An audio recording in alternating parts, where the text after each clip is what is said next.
कभी कभी गोपियां भगवान से पूछती हैं, ठाकुर जी आज आप किस तरफ गौचारण करने जाओगे? तो कन्हैया पूछते हैं, क्यों? बोले जिस तरफ आप जाओगे हम भी उसी तरफ पनघट पानी लेने जाएंगे। तो भगवान कहते हैं, अच्छा ठीक है, जब सुबह में जाऊंगा तो मैं इशारा करूंगा। अच्छा प्रभु ठीक है, कैसे करोगे? हमारी सास घर में रहती, सास के सामने चिल्ला कर बताओगे, अरे गोपी मैं यहाँ जा रहा हूँ? हमारी सास कहा कहेगी? बोले नहीं नहीं, चिल्ला कर नहीं कहूंगा, मैं हाथ में एक कनेर का पुष्प लेकर निकलूंगा, और यदि मैंने दाएं कान में वो पुष्प लगाया तो तुम समझ जाना कि आज भगवान मधुवन की ओर जाएंगे। यदि मैंने बाएं कान में लगाया तो तुम समझ जाना आज भगवान नंदनवन की ओर जाएंगे। जिस तरफ फूल में जिस कान में डालूं उसी तरफ के वन में जाऊंगा, उसी तरफ तुम आ जाओ।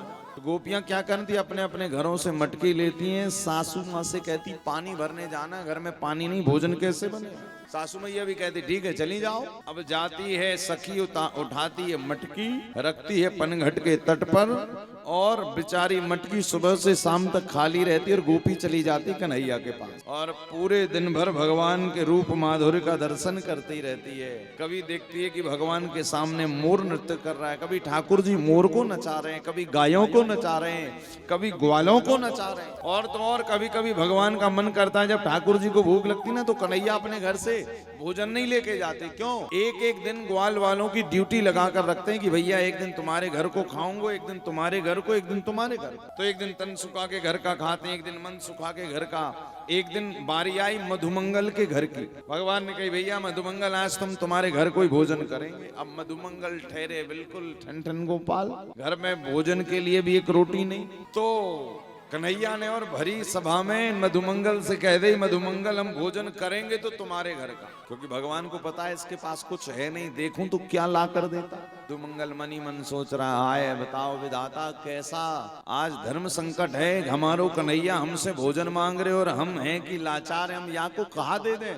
सो मधुमंगल दौड़ता हुआ जंगल से दौड़ता हुआ घर गया, और अपनी मैया से कह रहे हो, मैया पतो है आज कन्हैया ने भरी सभा में हमसे भोजन मांगे हो, कछु घर पे पड़ो है तो दे दे, हम जाकर खिला देंगे। मैया तो बेचारी मैया गई, बासी तेवासी छाछ की कढ़ी बनी रखी, खराब हो चुकी, 3 दिन पुरानी। मधुमंगल जरा गरीब था, बेचारे के पास कुछ था नहीं, किंतु कन्हैया का सखा था, तो कढ़ी लेकर एक मटकी में कढ़ी भरी। अब मैया ने कही लाला ये कढ़ी दे दो अपने लाला। मधुमंगल सोच रहा, बताओ यदि हमारा कन्हैया कढ़ी खाएगा, वो भी 3 दिन पुरानी, बीमार पड़ जाएगा, और जब बीमार पड़ जाएगा तो इसकी मैया फिर घर से भेजेगी नहीं गाय चराने। अरे कन्हैया यदि तू गाय चराने नहीं आएगा तो फिर हम तो पागल हो जाएंगे तेरे दर्शन के बगैर। नहीं नहीं, मधुमंगल ने कहा कि हम ये कढ़ी कन्हैया को नहीं दे सकते। मैया से तो ले ली कढ़ी मधुमंगल ने, और जाने लगा जहां पर भगवान इंतजार कर रहे थे कि मधुमंगल हम भोजन करेंगे तो तेरे घर का।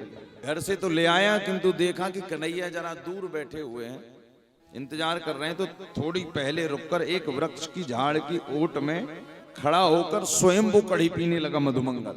कन्हैया दूर से देख रहे हैं, कह रहे हैं भैया श्री दामा ने कही कन्हैया देखो मधुमंगल ही हो गए। बोले हाँ मधुमंगल ही हो गए। बोले देखो कितना चटोरा है, इसकी मैया ने तुम्हारे लिए कुछ खाने पीने दिया होगा और स्वयं वृक्ष की ओट में खड़ा होकर खुद खा रहा। कन्हैया ने कहा ये तो सही बात है। कन्हैया ने रईस महाराज दौड़ लगा दी।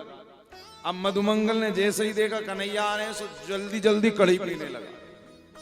अब जब जल्दी जल्दी कढ़ी पी रहा है तो मधुमंगल के कुछ कढ़ी यहाँ गिर गई, कुछ यहाँ गिर गई, कुछ गले में, और मटकी खत्म कर दी कि कहीं कन्हैया ना पी पाए, नहीं तो वो बीमार हो जाएगा, इतने वासी है, हम बीमार हो जाएंगे, चल जाएगा। अब भगवान तो भगवान है, भगवान पहुंचे, कहीं क्यों रहे मधुमंगल, कहा खा रहे हो? बोले अरे मैया ने कढ़ी भेजी लाला, बहुत पुरानी कढ़ी, सोई थोड़ी सी और बची, अंतिम बची थी, सो वो भी मधुमंगल ने मुंह में भर ली।